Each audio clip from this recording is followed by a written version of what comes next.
Shalom, shalom और shalom. प्रभु यीशु की शांति परमेश्वर के साथ, अपने साथ और आपस में एक दूसरे के साथ बनी रहे, यही रैप्चर तक बनी रहे। प्रभु का आना बहुत निकट है और प्रभु चाहता है कि हम इस चीज को जो है बहुत गहराई से ले सके कि प्रभु का आना निकट है और हम हर एक उन चिन्हों को देख रहे हैं जो कि वचन में पहले से लिखा हुआ है। और प्रभु का धन्यवाद हो इस समय के लिए। जैसा कि हम लोग प्रकाशित वाक्य की किताब पढ़ रहे हैं, ये किताब आसान नहीं है। मैंने आपको बताया था कि ये इसलिए लोगों को कठिन लगती है। पहली बात ये है कि ये एक सिंबॉलिक भाषा में लिखी गई है, मतलब सांकेतिक भाषा में लिखी गई है, इसलिए ये जो है कठिन लगती है। उस समय के लोग जो थे, पहली कलीसिया के लोग, ये सिंबॉलिक या सांकेतिक भाषा को जानते थे, तो इसलिए उनको समझ में आ जाता था कि यूहन्ना क्या कह रहा है। और दूसरा चीज इसलिए हमको कठिन लगती है कि कभी यूहन्ना जब दर्शन देखता है तो कभी उसको स्वर्ग में दिखाया गया है, कभी उसको जो है पृथ्वी पर दिखाया गया है, कभी पृथ्वी पर दिखाया गया, कभी स्वर्ग में दिखाया गया। तो लोगों को लगता है कि अरे बड़ा कंफ्यूजन है। और फिर उसके बाद जो है एक एक सीरियल वाइज ऐसा नहीं लिखा हुआ है कि पहले ये होगा, फिर ये होगा, फिर ये होगा, फिर ये होगा, फिर ये होगा, है ना। पर 7 समयों को बांटा गया है ना। पहला समय जो है वो कलीसिया का समय है जो अभी भी चल रहा है 2022 साल से। दूसरा समय सताव का समय, रैप्चर का समय होगा, जो कि 1 सेकंड के अंदर हम लोग प्रभु के पास चले जाएंगे और वहां पर हम स्वर्ग में परमेश्वर के दर्शन पाएंगे और वहां की उसकी आराधना देखेंगे और साथ में यीशु मसीह की भी आराधना हो रही है। फिर उसके बाद हमने देखा कि 4 और 5 में हमने ये देख लिया था। अब 6ठे अध्याय में हम देख रहे थे कि ये रैप्चर हो गया है, अब ये सताव का टाइम शुरू हो गया। सताव का टाइम जो है वो 7 साल का होगा। तो 7 साल को 2 भागों में बांटा गया, 3.5 साल। 3.5 साल तो जो क्रिस्ट विरोधी होगा वो बहुत अच्छा बिहेव करेगा। क्रिस्ट विरोधी जो है वो प्रकट हो जाएगा। कलीसिया जब तक है तब तक वो प्रकट हो नहीं सकता है, क्योंकि कलीसिया के सामने वो नहीं खड़ा हो सकता है। परंतु जैसे ही कलीसिया उठा ली जाएगी उसके बाद क्रिस्ट विरोधी, मतलब कि शैतान तो सामने नहीं आएगा, परंतु वो अपने 2 सहायकों को भेजेगा। एक क्रिस्ट विरोधी होगा और दूसरा जो होगा वो झूठा भविष्यद्वक्ता होगा, जो कि सब लोगों को बहकाकर शैतान की पूजा कराएगा। सो इस प्रकार से हम ये इसका बैकग्राउंड देखते हैं।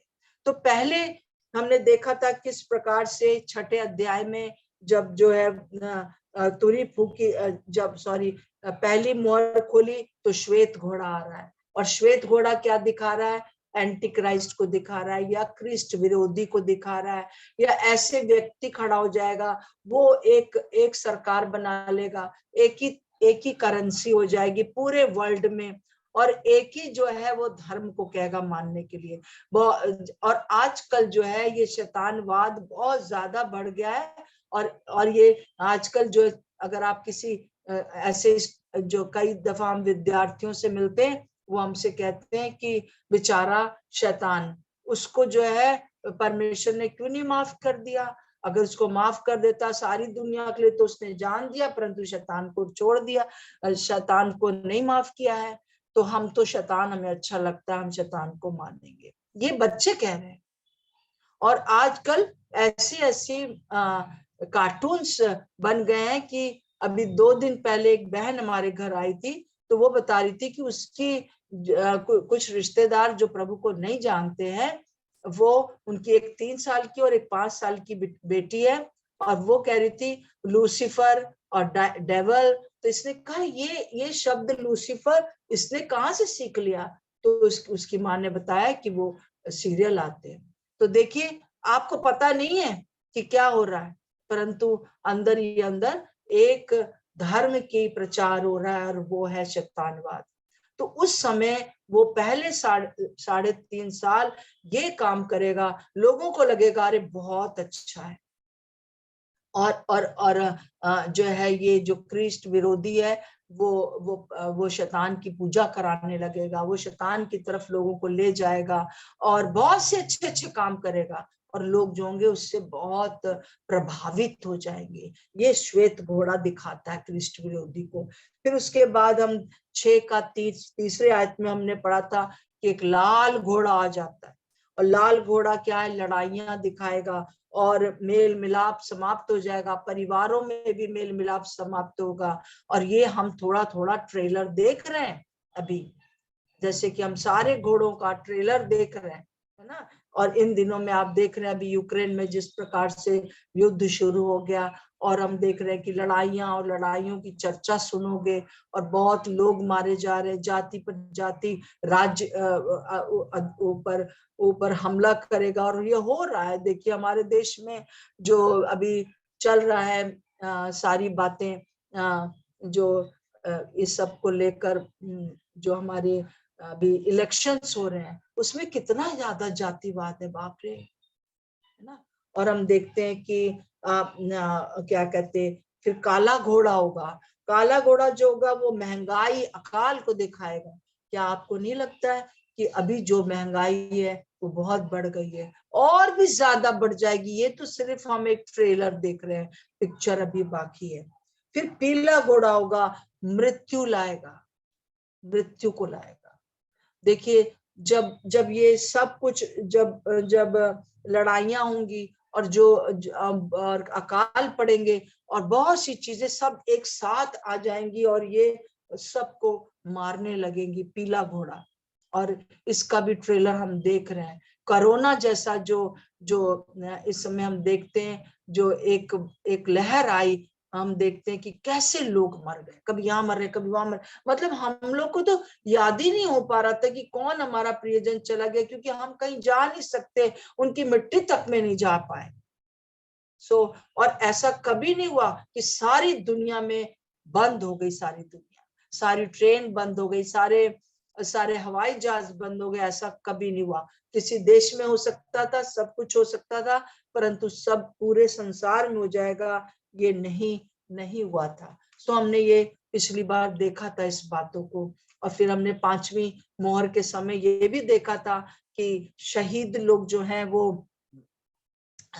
ये 4 मोहरें इधर हो गई, 5वीं मोहर में हमने देखा था बहुत से शहीद लोग हैं जो कि उस समय परमेश्वर के सिंहासन के पास। अब क्या हो गया, अब इसको जो है यूहन्ना को स्वर्ग दिखाया जा रहा है। अभी तक पृथ्वी दिख रही थी, अब 5वीं मोहर में स्वर्ग में है, और वहां क्या देख रहा है कि बहुत से शहीद लोग हैं, बहुत से। तो ऐसा लगता है कि उस समय जैसे ही रैप्चर हो जाएगा, उस समय भी बहुत लोग प्रभु को ग्रहण करेंगे, परंतु उनको अपना बलिदान देना पड़ेगा। अगर आप चिप नहीं लगाओगे, आप अगर शैतान का कहना नहीं मानोगे, जो लोग रह जाएंगे, आप नहीं, आप तो, हम लोग तो सब चले जाएंगे, परंतु जो लोग यहाँ रह जाएंगे, वो लोग अगर शैतान का कहना नहीं मानेंगे, सारी उनको उसका जो आपके हाथ, उस समय के लोगों का एक एक चीज उसके हाथ में होगा। इसीलिए वो चिप लगाना चाहेगा, ताकि उनका रिकॉर्ड जो है पूरी तरह से कंप्यूटर पर रह सके, उसका देखा जा सके कि ये आदमी किससे मिल रहा है, कहाँ जा रहा है, पूजा, मतलब शैतान की पूजा कर रहा है कि नहीं कर रहा है, किसकी पूजा कर रहा है, क्या कर रहा है, सारी चीजें उस पर रिकॉर्ड होंगी। और जो कोई भी शैतान को नहीं मानेगा, उसको खाना पीना नहीं मिलेगा, उसको जो है कुछ नहीं मिलेगा, और एंड में जो है उसको कोई मेडिकल वो नहीं मिलेगी। कुछ भी आपको खरीदना है, आपको या तो यहाँ पर एक चिप लगवानी पड़ेगी। जैसे आजकल ये हमारे पास एटीएम कार्ड होता है। जिस दिन एटीएम कार्ड मेरे हाथ में आया, उस दिन मैंने कहा शुरू हो गया, ये जो एटीएम कार्ड होगा इसके अंदर घुसा दिया जाएगा, ये राशन कार्ड इसके अंदर घुसा दिया जाएगा, सारी चीजें मिलकर। इतने ढेर सारे लोग रखते हैं ना अपने पर्सों में, तो कहेंगे कि अरे इतने ढेर रखने की क्या जरूरत है, बस एक लगा लो यहाँ, और वो चिन्ह होगा कि वो शैतान जो है वो आपका हर एक उस समय जो है वो गवर्नमेंट जो होगी, जो उसके अधिकार में होंगे, वो एक एक जन की इंक्वायरी रखेंगे। और ये सारी चीजें बनना शुरू हो गई है मेरे प्रियो। अगर आप बहनें नहीं जानते हो तो मैं आपको आज बताना चाहती हूँ कि पर ये सब बातें हो गई हैं। तो ये सारी चीजें उसकी ओर जा रही हैं। उस समय क्या होगा कि जो लोग पर यीशु मसीह को मानेंगे या शैतान को नहीं मानेंगे, उसका कहना, तब क्या होगा, उसको मार दिया जाएगा, उसका बलिदान करना पड़ेगा, उसको अपना लहू बहाना पड़ेगा। हम देखते हैं कि इस प्रकार से जो है वो छठी मोहर के समय ये होगा कि एंड में जो है 5वीं मोहर में तो ये होगा, पर एंड में क्या होगा कि छठी मोहर के समय कि तब लोग बहुत परेशान हो जाएंगे। जैसा प्रभु ने कहा, वो कहेंगे कि आओ चट्टानों हमारे ऊपर गिर पड़ो, और वो इतने परेशान हो जाएंगे। और वो क्या कहेंगे, छठे अध्याय की 15वीं आयत से मैं पढ़ रही हूँ।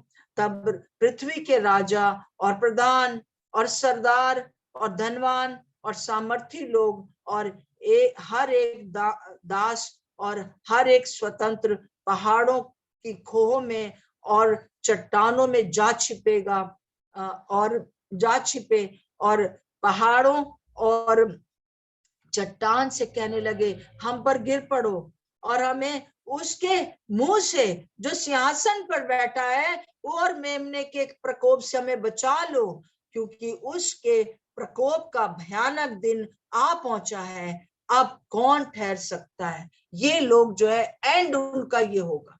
परंतु उस एंड होने से पहले 7वां अध्याय जो आज हम देख रहे हैं वो एक बहुत महत्वपूर्ण अध्याय है। और ये छठी मोहर और 7वीं मोहर के बीच का समय होगा।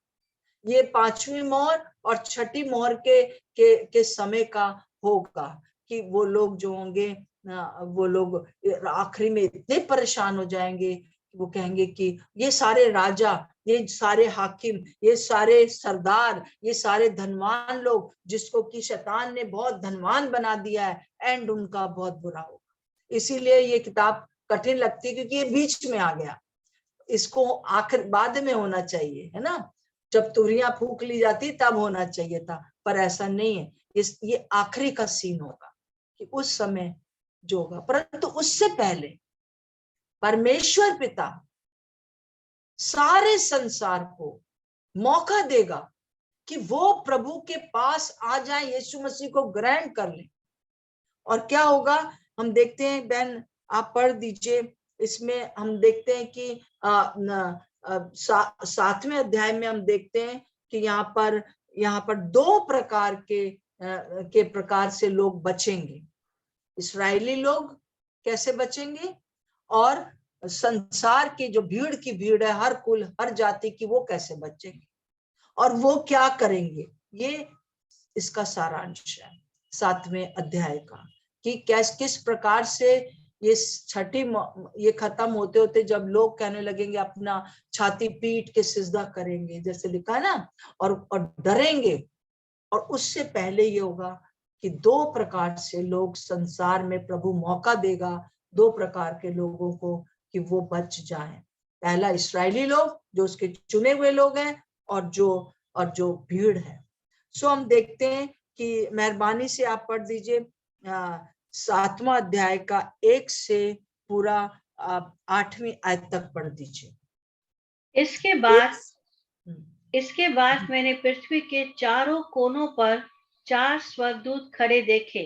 वे पृथ्वी के चारों हवाओं को थामे हुए थे, ताकि पृथ्वी या समुद्र या किसी पेड़ पर हवा ना चले। फिर मैंने एक और स्वर्गदूत को जीवते परमेश्वर की मोहर लिए हुए पूर्व से ऊपर की ओर आते देखा। उसने उन चारों स्वर्गदूतों से, जिन्हें पृथ्वी और समुद्र की हानि करने का अधिकार दिया गया था, ऊंचे शब्द से पुकार कर कहा, जब तक हम अपने परमेश्वर के दासों के माथे पर मोहर ना लगा दें, तब तक पृथ्वी और समुद्र और पेड़ों को हानि ना पहुंचाना। जिन पर मोहर दी गई मैंने उनकी गिनती सुनी, अर्थात इज़राइल के संतानों के सब गोत्रों में से 1,44,000 पर मोहर दी गई।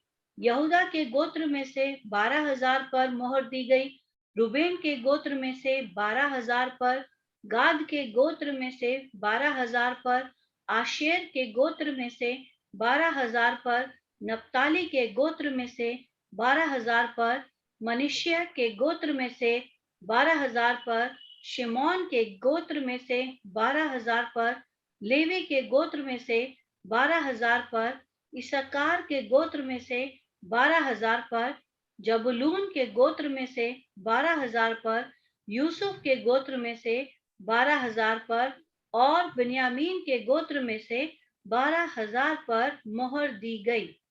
जी, सो यहाँ पर 1,44,000 जो इस्राएली हैं उनके लिए ये भविष्यवाणी है।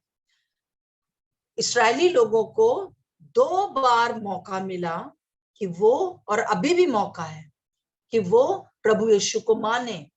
2022 साल पहले प्रभु यीशु मसीह यहूदियों के ही उसमें आए और उन्हीं के बीच में रहे और उन्हीं को जो है लौट आने का और प्रभु के मार्ग को सुधारने का प्रचार करते रहे, उनको चंगा करते रहे, उनके बीच में से कलीसिया को निकाला। कलीसिया जो बनी शुरू में सब यहूदी लोगों के द्वारा ही कलीसिया बनी और उसमें बहुत से दूसरे लोग भी शामिल हुए। सो हम देखते हैं कि उस समय था, परंतु बहुत से लोगों ने, इस्राएली लोगों ने उस समय प्रभु को ग्रहण नहीं किया। हम देखते हैं प्रभु की कहानी जब वो यीशु मसीह को का तिरस्कार कर रहे हैं और उसको श्राप दे रहे हैं, उसको बहुत बुरा कह रहे हैं और कह रहे हैं कि हम इसको नहीं मानेंगे क्योंकि ये फ्रॉड है, ये जो है धोखेबाज है। और उन्होंने जो था, देखिए किस प्रकार से यीशु मसीह के जीवित होने के बाद और वहां पर रोमन सरकार के सिपाही बिठा दिए थे ताकि वहां पर जो है वो किसी भी प्रकार से ये लोग बढ़ने ना पाए। और सबसे ज्यादा दुनिया में अगर मसीहों को तंग किया गया तो वो यहूदियों ने, इस्राएलियों ने किया, परंतु उन्होंने नहीं माना। पर यह है कि साथ साथ में बहुत से यहूदी लोग विश्वासी हमेशा होते रहे, सो परंतु बहुत से नहीं मानते, अभी भी नहीं मानते, पर प्रभु उनको मौका देगा। कितना प्यारा हमारा प्रभु है। हम लोग होते तो हम कहते जाए चूल्हे भाड़ में, है ना, परंतु हमारा प्रभु कितना प्रेमी है। वो कह रहा है कि नहीं, अभी क्या यहाँ पर एक सीन है, यहाँ पर ये सीन है कि 4 स्वर्गदूत हैं और उनको हर एक प्रकार से जल के ऊपर, थल के ऊपर, वनस्पति के ऊपर हानि करने के लिए भेजा गया परमेश्वर की ओर से कि तुम हानि कर दो। परंतु उसके पीछे पीछे एक स्वर्गदूत आता है और वो कहता है अभी ना करना, और उसके हाथ में एक मोहर है और उसने कहा जब तक कि मैं अपने दासों को, मैं अपने बच्चों के ऊपर मोहर ना कर दूं। और ये मोहर कैसी मोहर है? ये पवित्र आत्मा की छाप है। जिस समय हम, जैसे इफिसियों उसका 1:13 में लिखा हुआ है, जब हम प्रभु यीशु मसीह को ग्रहण करते हैं उस समय पवित्र आत्मा की छाप हम पर लग जाती है।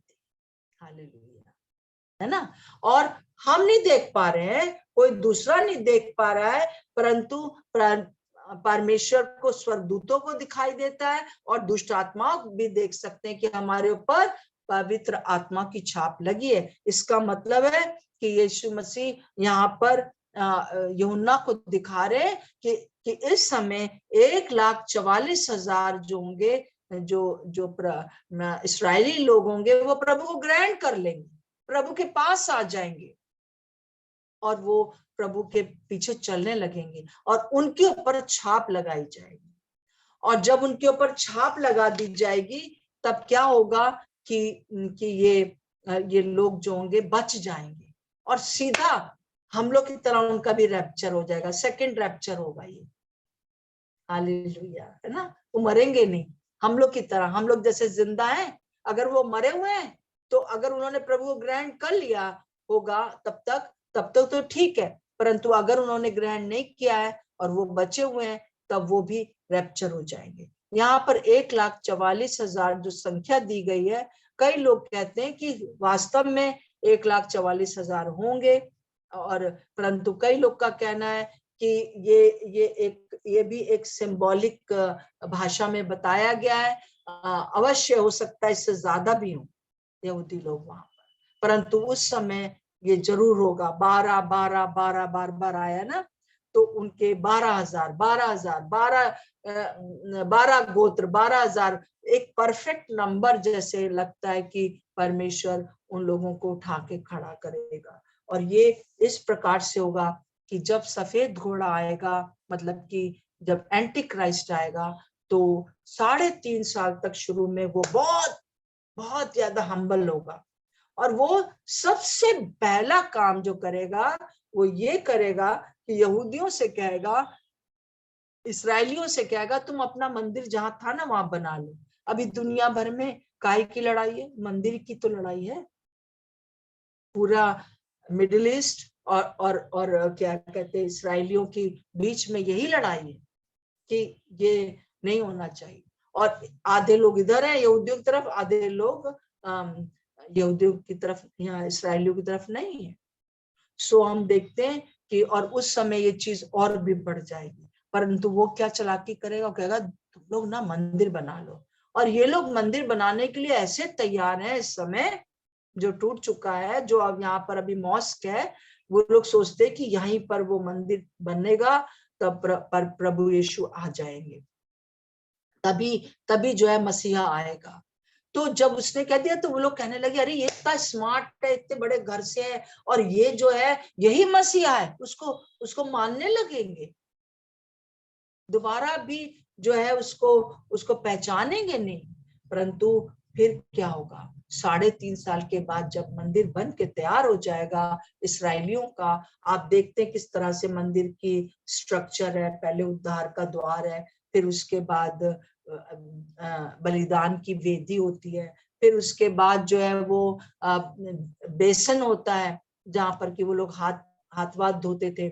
और फिर उसके बाद हम देखते हैं कि पवित्र स्थान है जहां पर की रोटी की मेज है, और दीवट रखी है, और बलिदान धूप की बेदी है। और फिर उसके बाद महापवित्र स्थान है। देखिए वो पूरा वैसे ही बना देंगे, परंतु महापवित्र स्थान में जहां पर की परमेश्वर की उपस्थिति रहती थी, वहां पर ये जो एंटी क्राइस्ट है, जो ये ख्रिस्ट विरोधी, कहेगा यहाँ मैं बैठूंगा, यहाँ मैं बैठूंगा। अब क्या होगा? तब यहूदी कहेंगे नहीं भाई, वहां तो सिर्फ याजक, महायाजक ही जा सकते, तुम महायाजक के गोत्र से नहीं हो, तुम नहीं जा पाओगे। वो इस हर एक चीज को परमेश्वर ने जो पुराने नियम में दिया है बहुत अच्छे से उसको फॉलो करते हैं, वो नहीं जाने देंगे। और इसलिए क्या होगा? इसलिए ये होगा कि जो जो जो ख्रिस्ट विरोधी होगा उनको कुचल डालेगा, उनको मारेगा, उनके ऊपर सताव लाएगा।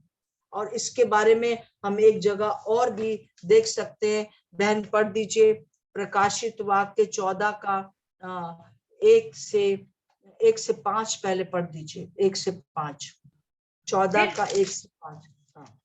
फिर मैंने दृष्टि की और देखो, वो मेमना सिय्योन पहाड़ पर खड़ा है, और उसके साथ 1,44,000 जन हैं, जिनके माथे पर उसका और उसके पिता का नाम लिखा हुआ है। और स्वर्ग से मुझे एक ऐसा शब्द सुनाई दिया जो जल की बहुत धाराओं और बड़े गर्जन का सा शब्द था। जो शब्द मैंने सुना वो ऐसा था मानो वीणा बजाने वाले वीणा बजाते हों, और वे सिंहासन के सामने और चारों प्राणियों और प्राचीनों के सामने मानो यह नया गीत गा रहे थे। और उन 1,44,000 जनों को छोड़ जो पृथ्वी पर से मोल लिए गए थे, कोई वो गीत ना सीख सकता था। ये वे हैं जो स्त्रियों से अशुद्ध नहीं हुए पर कुंवारे हैं। ये वे ही हैं कि जहां कहीं मेमना जाता है वे उसके पीछे हो लेते हैं। ये तो परमेश्वर के निमित्त पहले फल होने के लिए मनुष्यों में से मोल लिए गए हैं, और उनके मुंह से कभी झूठ ना निकला था। वे निर्दोष हैं। जी हाँ, ये 1,44,000 जो रिपेंट करेंगे, जिनके ऊपर की छाप लगा दी जाएगी, जो यीशु मसीह को मानने लगेंगे, ये प्रभु यीशु मसीह के साथ होंगे। और ये वो लोग होंगे जो कि यहाँ पर जैसे कि परमेश्वर की एक आवाज सुनाई देती है उन लोग को। ये वो लोग हैं जो बहुत अच्छे यहूदी हैं, जो कि हमेशा कुंवारे रहे, उन्होंने स्त्रियों से कोई संबंध नहीं रखा। ये वो है जो कि अब जो है वो मेमने के पीछे चल रहे हैं। ये वो है जिनके मुंह से कभी झूठ नहीं निकला। ये वो है, मतलब कि एक अच्छा धार्मिक जीवन व्यतीत कर रहे थे, परंतु प्रभु यीशु को नहीं मानते थे। अभी भी है, अभी भी बहुत से इस्राएली है जो कि पुराने नियम की एक एक बात मानते हैं, परंतु यीशु मसीह को नहीं मानते हैं बस, वरना उनके अंदर बहुत अच्छा है। परंतु जो कोई यीशु मसीह को नहीं मानेगा वो स्वर्ग प्रवेश नहीं कर सकता। परंतु प्रभु यीशु मसीह ने उनको एक अच्छा अवसर दिया कि वो प्रभु को समय ग्रहण कर सके। तो जब ये क्रिस्ट विरोधी उनको मारेगा, उनके साथ बुरा व्यवहार करेगा, और वो बिल्कुल भी उसका कहना नहीं मानेंगे, तो क्या होगा कि परमेश्वर जो है वो लोग को बचा लेगा और उनका रैप्चर हो जाएगा। एक जगह और इसके बारे में है, उसको भी आप पढ़ लीजिए।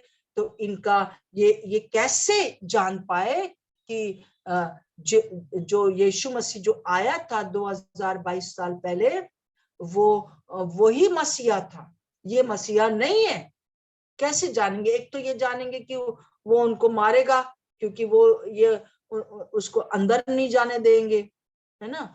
परंतु और भी एक बात है जो कि परमेश्वर इस समय यूहन्ना के द्वारा बताना चाह रहा है, और वो है 11वें अध्याय का 1 से, बहन पढ़ दीजिए, 11वें अध्याय का 1 से 2, 1 और 2 पढ़ दीजिए पहले। और मुझे लग्गी के समान एक सरकंडा दिया गया, और किसी ने कहा, उठ, परमेश्वर के मंदिर और वेदी और उसमें भजन करने वालों को नाप ले, और मंदिर के बाहर का आंगन छोड़ दे, उसे मत नाप, क्योंकि वो अन्य जातियों को दिया गया है, और वे पवित्र नगर को 42 महीने तक रौंदेंगी।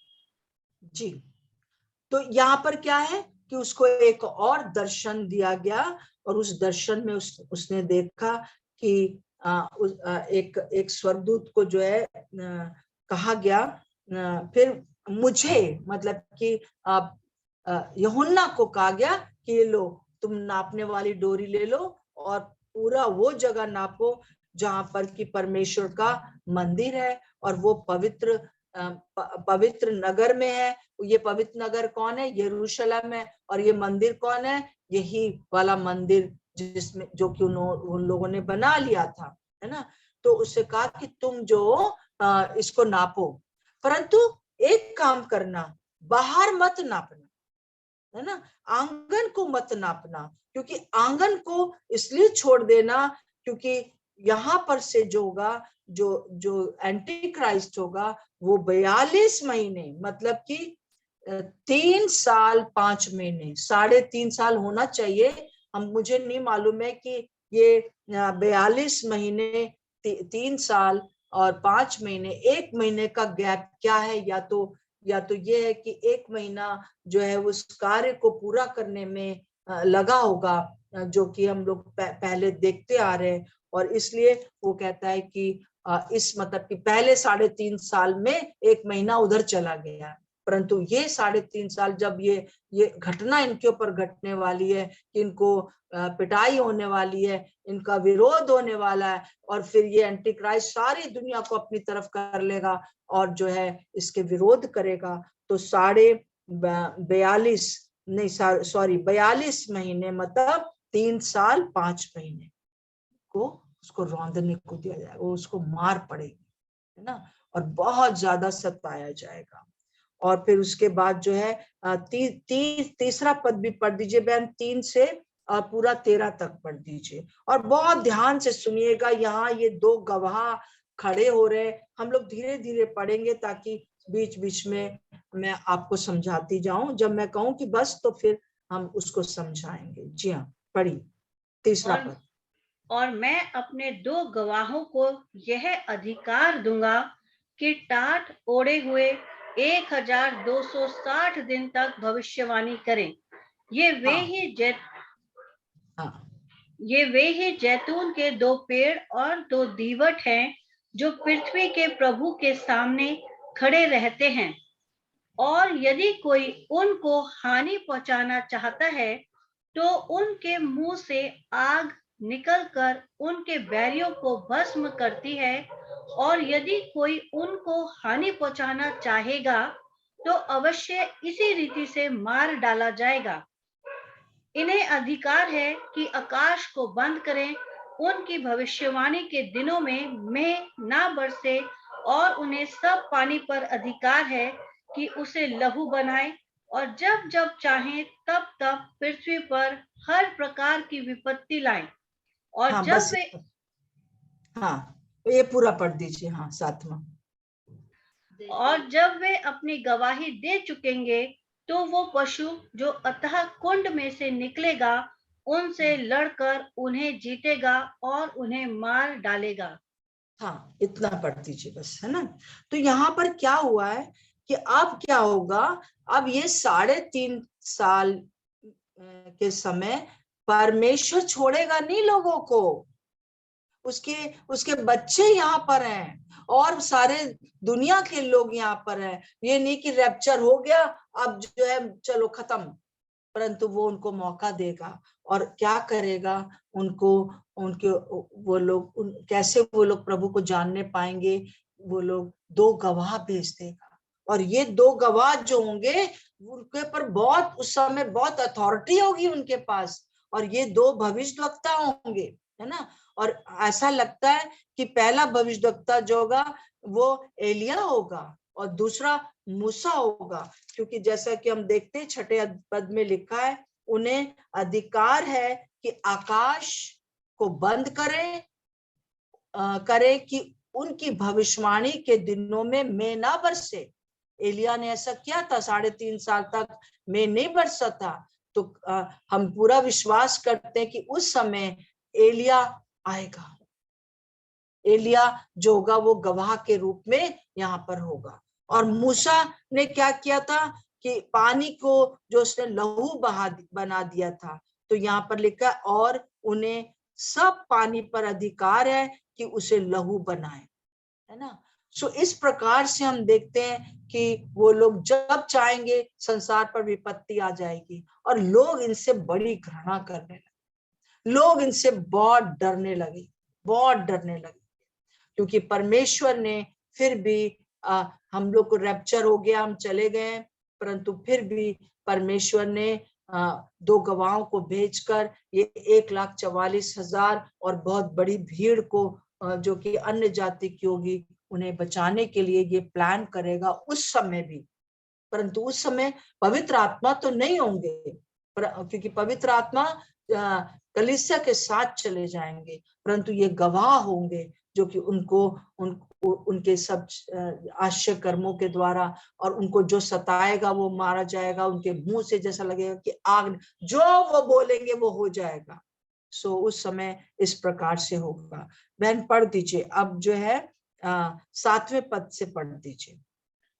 और जब वे अपनी गवाही दे चुकेंगे तो वो पशु जो अतः कुंड में से निकलेगा उनसे लड़कर उन्हें जीतेगा और उन्हें मार डालेगा, और उनकी लोथें उस बड़े नगर के चौक में पड़ी रहेंगी जो आत्मिक रीति से सदोम और मिस्र कहलाता है, जहां उनका प्रभु भी क्रूस पर चढ़ाया गया था।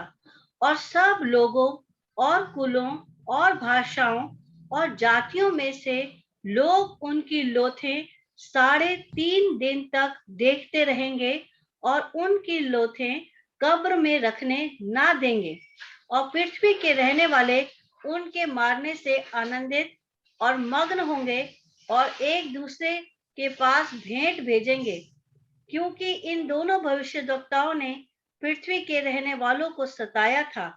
और 3.5 दिन के बाद परमेश्वर की ओर से जीवन की आत्मा उनमें बैठ गई और वे अपने पांव के बल खड़े हो गए और उनके देखने वालों पर बड़ा भय छा गया। और उन्हें स्वर्ग से एक बड़ा शब्द सुनाई दिया कि यहाँ ऊपर आओ।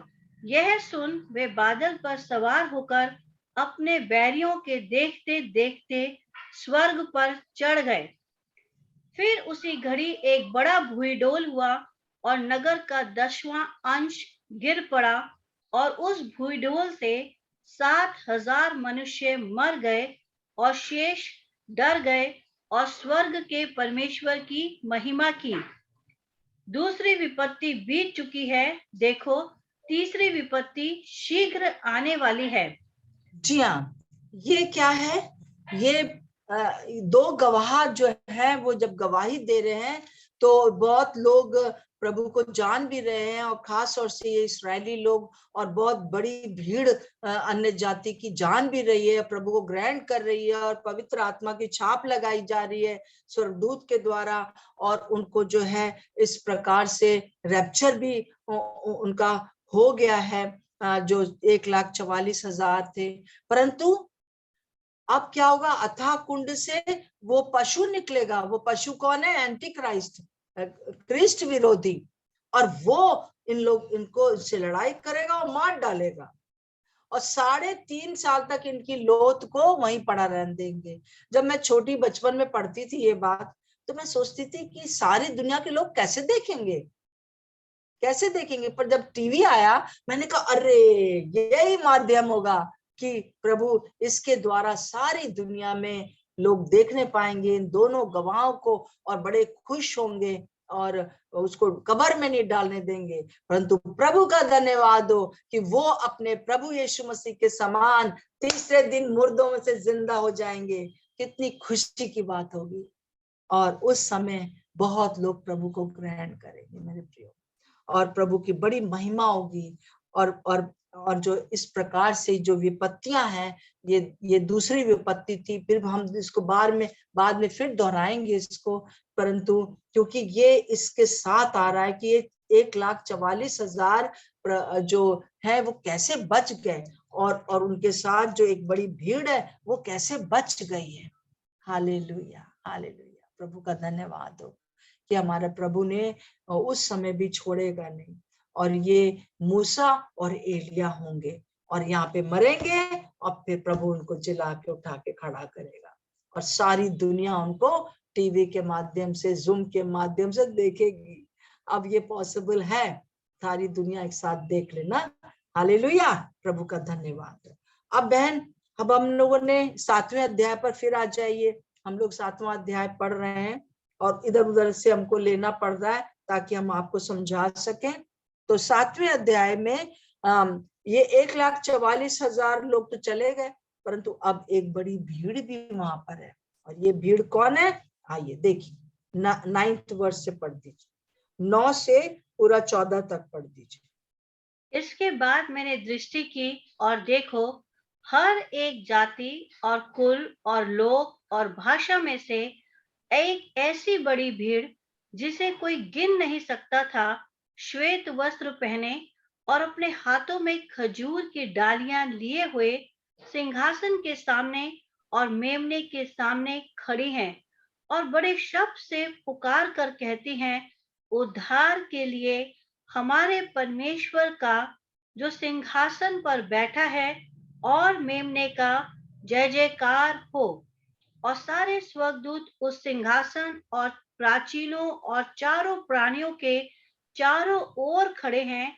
फिर वे सिंहासन के सामने मुंह के बल गिर पड़े और परमेश्वर को दंडवत करके कहा, आमीन।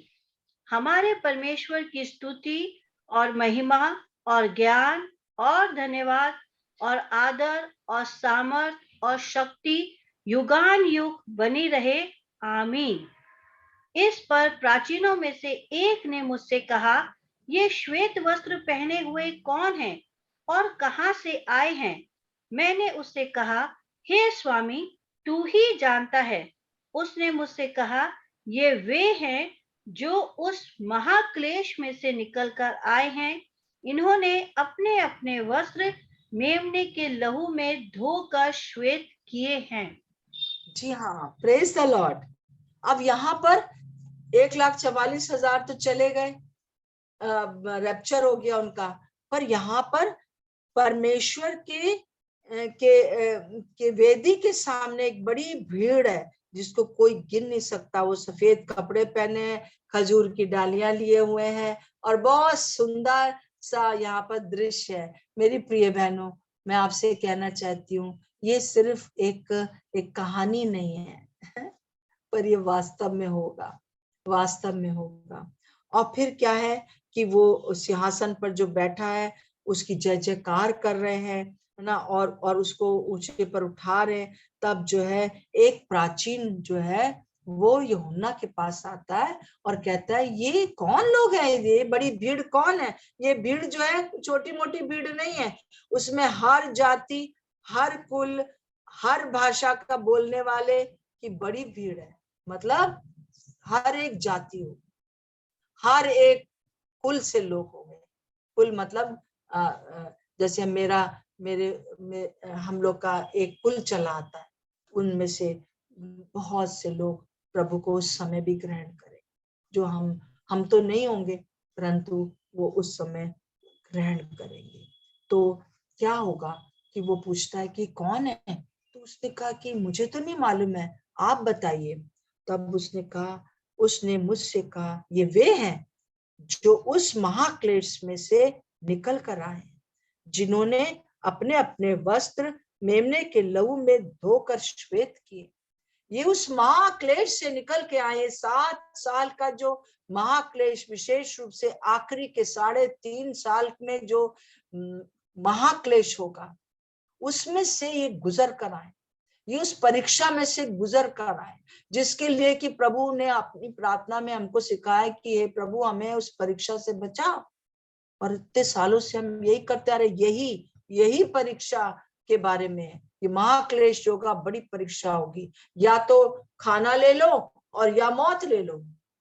प्रभु को मानोगे तो तुम्हें मौत मिलेगी, खाना नहीं मिलेगा, भूखे रहोगे। और उस समय जो है हर एक को अपना प्राण देना पड़ेगा। प्राण मतलब लहू बहाना पड़ेगा।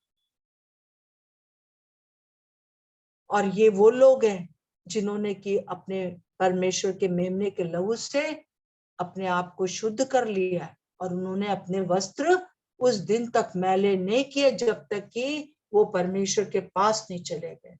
हालेलुया। सो वो दुख उठाकर ये बड़ी भीड़ आएगी। प्रभु हमारा बहुत महान परमेश्वर है। मेरा हृदय गदगद हो जाता है जब मैं इस बात पर विचार करती हूँ, जब उसने इतने सालों से वचन के द्वारा, लोगों के द्वारा सारी दुनिया में प्रचार करता जा रहा है कि यीशु का लहू ही है जो कि हमको शुद्ध करता है, हमें नरक से बचा सकता है, हमें स्वर्ग ले जा सकता है, परंतु लोग नहीं सुनते। जैसे मैंने कहा कि अगर मैं और आप होते तो कहते अरे जाओ चूल्हे भाड़ में, हमें क्या मतलब। परंतु प्रभु यीशु ने ऐसा नहीं कहा। प्रभु यीशु मसीह ने अपने दो दो गवाहों को भेज दिया, और फिर उसके बाद ये भीड़ को इकट्ठा कर लिया। उस समय भी प्रभु को लोग जानेंगे मेरे प्रियो। और वो लोग क्या गाते होंगे, एक बार बहन इसको बहुत हम लोग धीरे धीरे पढ़ेंगे 15 से 17 तक। ये जो महाक्लेश से निकले थे, ये लोग क्या गा रहे हैं वहां पर, क्या गाना गा रहे हैं, देखिए। इसी कारण वे परमेश्वर के सिंहासन के सामने हैं और उसके मंदिर में दिन रात उसकी सेवा करते हैं, और जो सिंहासन पर बैठा है वो उनके ऊपर अपना तंबू तानेगा। वे फिर भूखे और प्यासे ना होंगे, और ना उन पर धूप ना कोई तपन पड़ेगी, क्योंकि मेमना जो सिंहासन के बीच में है उनकी रखवाली करेगा और उन्हें जीवन रूपी जल के सोते के पास ले जाया करेगा। और परमेश्वर उनकी आंखों से सब आंसू पोंछ डालेगा। हाँ, praise the Lord, praise the Lord. कितना प्यारा प्यारा ये वचन है कि किस प्रकार से जो होगा वो लोग उस सिंहासन के सामने उसके सामने कितनी अच्छी अच्छी बातें परमेश्वर इस समय कह रहे हैं यूहन्ना के द्वारा। इसी कारण वो प्राचीन आके कह रहा है ये वो लोग हैं जो महाक्लेश से निकल आए हैं, ये वो लोग हैं जिन्होंने अपने वस्त्र आखिरी दिन तक जो है मैले नहीं किए, परंतु प्रभु यीशु के लहू से धो लिया अपने आप को। इसी कारण वे अब परमेश्वर के सिंहासन के सामने हैं। मेरे प्रियो, आपने अगर अपने अपने वस्त्रों को धो दिया है और परमेश्वर के लिए जीवित रहते हैं, उन समझदार कुंवारियों के समान आपने अपनी कुप्पी में तेल भर लिया है, तब आप भी होंगे वहां पर होंगे और दिन और रात उसकी सेवा करेंगे। हालेलुया। जब हम यहाँ करेंगे तब ना वहां कर पाएंगे। इसका मतलब है वहां और कुछ काम होगा नहीं, हमारे सारे आंसू प्रभु पोंछ डालेगा। क्या ही धन्य आशा है। धन्यवाद प्रभु, धन्यवाद प्रभु आपकी इस धन्य आशा के लिए, धन्यवाद प्रभु आपकी इस धन्य आशा के लिए और इस बात के लिए कि इस समय जब तक रैप्चर नहीं हुआ है, हम आपके लहू के अनुग्रह में होकर आपके सिंहासन के पास चले जाएंगे। हमें अपना लहू बहाना नहीं होगा। हाँ, वो दूसरी बात है, सताव आएगा, सताव तो आएगा। जब प्रभु को नहीं छोड़ा तो हम कौन से खेत की मूली हैं, है ना। और वो प्रभु यीशु मसीह ने खुद कहा, जो जिन्होंने मुझे सताया है, जब गुरु को सताया गया तो चेले को क्यों नहीं सताया जाए। तो इसलिए प्रभु, परंतु फिर भी हमारे सामने एक बहुत बड़ी धन्य आशा है, बहुत बड़ी। आज हमारे पास कुछ और नहीं होना चाहिए, सिर्फ प्रभु को धन्यवाद देने की। धन्यवाद दीजिए, हर बात के लिए धन्यवाद दीजिए। मैं प्रभु को धन्यवाद देती हूँ अपनी बहन विनीता के लिए। उनके हस्बैंड का जब इस प्रकार से एक्सीडेंट हो गया, बहुत बुरा एक्सीडेंट हुआ। कोई और स्त्री होती तो कहती आज हम नहीं लीड करेंगे, भाई कोई और लीड कर दो। मैं बहुत दुखी हूँ, मैं बहुत, हमारे साथ, मेरे साथ ऐसा क्यों हो गया, मेरे हस्बैंड के साथ ऐसा क्यों हो गया, हमारे इतने पैसे क्यों खर्च हो गए, हमें इतना भाग दौड़ क्यों करनी पड़ी, हम तो प्रभु की सेवा करते। ज्यादातर लोग जो है इस दलदल में धंसने लगते हैं। परंतु ये तो क्लेश का समय है, क्लेश का समय, परीक्षा का समय, और हमको महाक्लेश का समय नहीं फेस करना है। परंतु फिर भी तैयार रहें। इन दिनों में शैतान ने पूरी अपनी युक्तियां बना ली हैं कि वो हमारे परिवारों में, हमारे जीवनों में ऐसी गड़बड़ी लाए कि हम उस बड़ी भीड़ के साथ ना हो कि हमारा पहली बार रैप्चर हो जाए। परंतु दोबारा भी टाइम होगा। अगर कोई ये वाला जो वीडियो है आप अगर सुन रहे हो जबकि हम लोग चले गए हैं, तो अभी घबराना नहीं, अभी भी टाइम है। पर हाँ, अब जो है आपको बहुत महाक्लेश होगा, पर एक जगह हम लोग बहुत जल्दी पहुंच जाएंगे, जहां पर दिन और रात हम उसकी सेवा करेंगे, जहां पर कि वो अपना तंबू हमारे ऊपर तान देगा, जहां हम भूखे और प्यासे नहीं होंगे, जहां हमें कोई धूप नहीं लगेगी और ना कोई तपन होगी। हालेलुया, प्रभु आपका धन्यवाद हो। वहां पर जीवन रूपी जल से आप रोज हमें पिलाएंगे। ओ प्रभु, आप हमें जल के सोतों के पास ले चलेंगे। ओ प्रभु, आपका धन्यवाद हो। क्या ही धन्य होगा वो दिन, जिस दिन की हम स्वर्ग में होंगे और हमेशा हमेशा के लिए आपके साथ रहेंगे। ये दुनिया तो फानी है, ये दुनिया में तो कुछ ना कुछ लगा ही हुआ है, परंतु ये छोटा मोटा क्लेश जो है हमको ये ना कहने पाए पता नहीं प्रभु है कि नहीं है। अगर प्रभु है तो हमको क्यों बचाया नहीं उसने, ये कभी ना कही। एक बार एक बहन ने मेरे से बात हो रही थी और मैंने कहा कि बहन, आपके जीवन में इतना बड़े बड़े काम हुए हैं, आप कभी प्रभु को ना भूलना, हमेशा प्रभु में आगे बढ़ती जाइए। तो उसने मुझसे कहा, अरे जब लाभ हुई तो काहे भूल जाए, लाभ हुई। तो हमने कहा अगर लाभ ना हुई तो, तब थोड़ी देर वो मुझे बहुत ध्यान से देखने लगी, अरे तब के तब देखा जाए, तब का तब नहीं देखा जाए, अभी से तैयार करना है अपने आप को। हमारी कोई प्रार्थना नहीं सुनी जाती या कुछ ऐसी बात हो जाती है, हम कितना परेशान हो जाते हैं, हमारा दिमाग उसी में लगा रहता है, बस हम कहते हैं कि दिन और रात बस हमारे दिमाग में वो रहता है। ना रखिए कुछ भी। मेरे जीवन में बहुत सी कठिनाइयां आती है, ऐसा नहीं है मैं आपके सामने बैठी हूँ तो अभी कोई भी प्रॉब्लम नहीं है ना, परंतु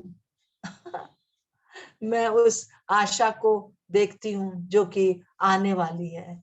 एक दिन हम जाएंगे जहाँ हम रात दिन अपने प्रभु के साथ होंगे, जहाँ पर कोई भी हमको परेशान करने वाला नहीं होगा, जहाँ हमारे सारे आंसू प्रभु पोंछ देगा, उसका आनंद ही आनंद होगा। और हम सफेद कपड़े पहनकर हम जो होंगे खजूर की डालियां लेकर, ये सिंबॉलिक बात है, ये सारी चीजें जो सांकेतिक भाषा में लिखी है, परंतु बहुत आनंद होगा, बहुत खुशी होगी। और जब तक प्रभु नहीं आता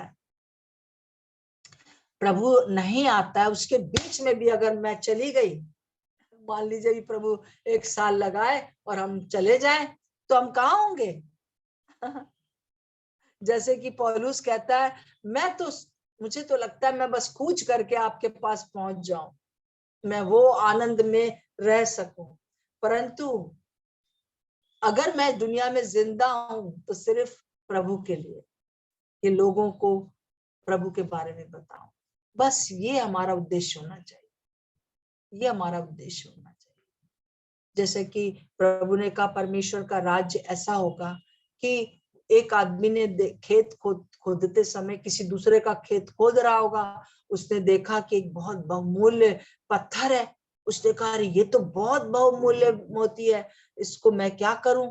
तो उसने क्या किया, चुपचाप से फिर से गाड़ दिया उसी में, और गया और अपनी सब कुछ बेच दिया, अपना घर बेच दिया, अपना मोटर मतलब गाड़ी वाड़ी जो भी होगा वो सब बेच दिया, और फिर आकर उस खेत को मोल ले लिया।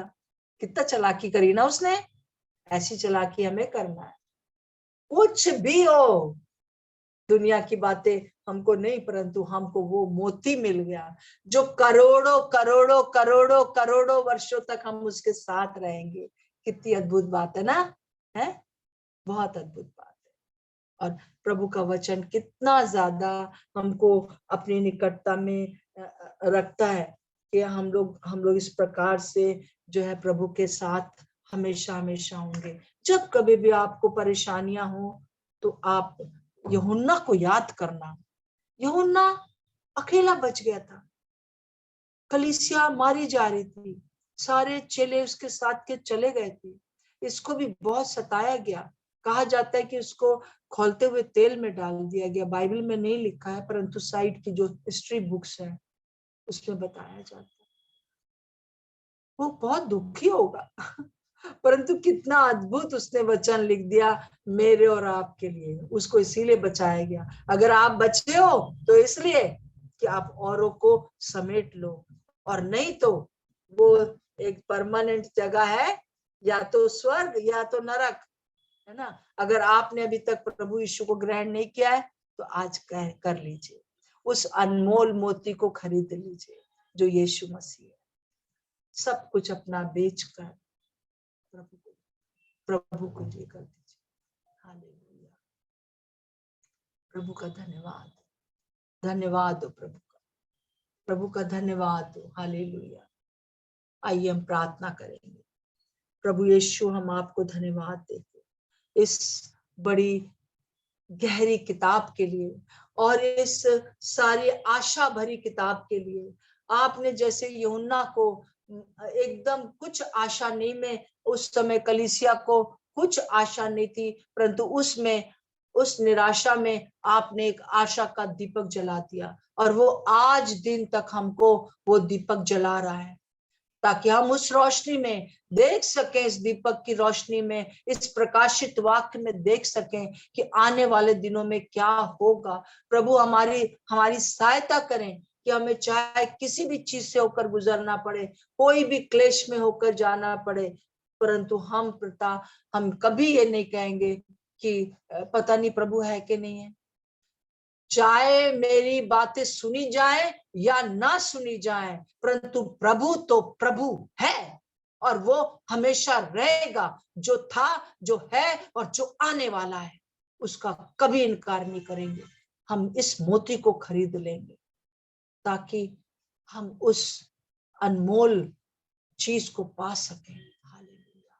धन्यवाद प्रभु, धन्यवाद प्रभु, धन्यवाद प्रभु। इस समय प्रभु जी, मैं अपनी एक एक बहन के लिए, एक एक परिवार के लिए, जहां जहां से जुड़े हुए हैं, हर एक को प्रभु मैं आपके लहू में ढांप देती हूँ प्रभु जी। इन दिनों में जबकि परीक्षा का ऐसा घनघोर बादल हमारे ऊपर छाया हुआ है कि कुछ भी सही नहीं हो रहा, सब कुछ बिगड़ता हुआ दिखाई दे रहा है। थोड़े दिनों के लिए सही होता, परंतु फिर से वैसे ही हो जाता। चाहे नौकरी हो या ना हो, चाहे स्वास्थ्य रहे या ना रहे, परंतु प्रभु यीशु मसीह हमारा उद्धार करता है। ये सबसे बड़ी बात है। हालेलुया। प्रभु आज हम अपने आप को आपके हाथों में सौंपते हैं और यही प्रार्थना मैं अपनी बहनों के लिए, उनके परिवारों के लिए करती हूँ। खास तौर से उनके परिवार में जो पुरुष रहते हैं उनके लिए करती हूँ और प्रार्थना करती हूँ पिता परमेश्वर कि आप अपना अनुग्रह करें, आप अपना अनुग्रह करें मेरे पिता, आप अपना अनुग्रह करें और सब बातों में प्रभु आप हमारी सहायता करें। यीशु मसीह के नाम से मांगते हैं, आमीन और आमीन। एक